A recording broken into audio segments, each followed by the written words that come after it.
2 years ago, I made a video detailing what you should be spending your crystals on in Pokemon TCG Live to earn the most credits, which are the currency used to craft new cards. Surprisingly, pretty much everything I said in that video is still accurate. Celebrations is by far the best pack to open. The rule of Big Toe is the smaller the set, the better it is to open. And the Shadow Rider VMAX Lead Battle Deck from July 2022 is still the best bundle to buy on the shop for credit farming. But now that rotation has come and taken away all of the E-Block cards, including Shadow Rider, now felt like the right time to give you all an updated guide.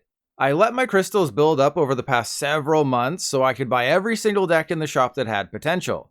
Keep in mind that the results are based on you already owning 4 copies of every card in the deck, so if you have a newer account, it will take opening 2 of these on average before you start seeing the same amount of credits. Still, it's a much better investment to spend your crystals on these decks than to buy random packs.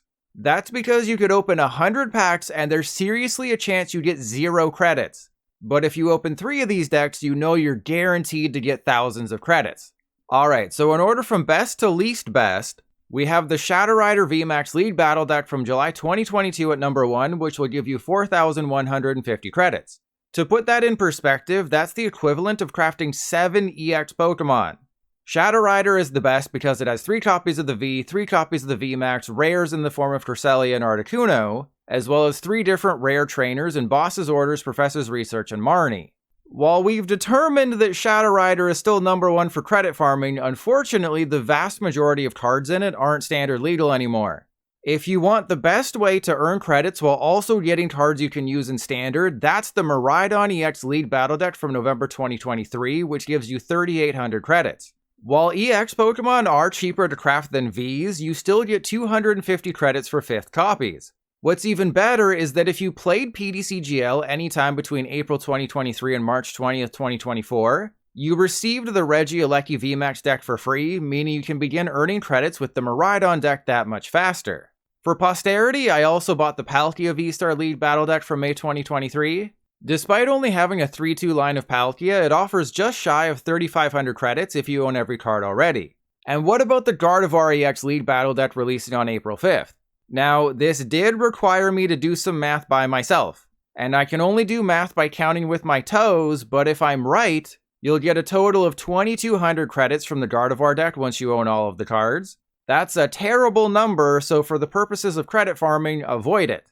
All in all, if you're just looking at buying decks that you can use in Standard this year, either buy the Miraidon EX Lead Battle Deck or the Palkia V-Star Lead Battle Deck. Don't look at anything else. As for the V Battle Decks and Deluxe Battle Decks you'll see from time to time, they are absolute garbage. There's only 1 or 2 EX Pokemon in them, and it's a complete waste of crystals. In fact, pretty much everything you can buy with crystals in the shop is a waste, except for the few lead battle decks I've shown you. I was going to talk about Celebrations and why it's such a great set to open in PTCGL for credit farming, but for 99% of people watching this video, it'll just confuse you more. My advice is to just completely ignore Celebrations and simply focus all of your attention on those lead battle decks. Your life will get much easier as a result.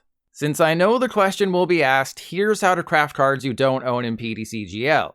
Step 1, go to Decks. Step 2, click on Create a Deck. Step 3, go into Filters and select all under Show Cards. Then search for the card you want, click on it, click on the art you want, then click Exchange. It's definitely not a quick process, but it's what you have to do. Or just copy and paste deck lists that I put in the descriptions or comments of my videos and fill in the holes as necessary. Now, I know I threw a lot of information at you and some of it might not make sense. To be fair, I've been playing live for over 2 years and the economy still confuses me. So to quickly recap, what should you be spending your crystals on in Pokemon TCG Live? The first thing is the Premium Battle Pass, which changes every 2 to 3 months.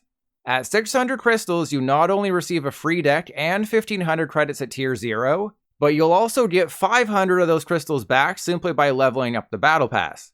Then, if you want to earn credits quickly so you can craft new cards, I would recommend the Miraidon EX Lead Battle Deck from November 2023 for 1,250 crystals. You will have to buy 2 copies to start reaping the true benefits, but once you reach that point, you'll get 3,800 credits each time you buy it.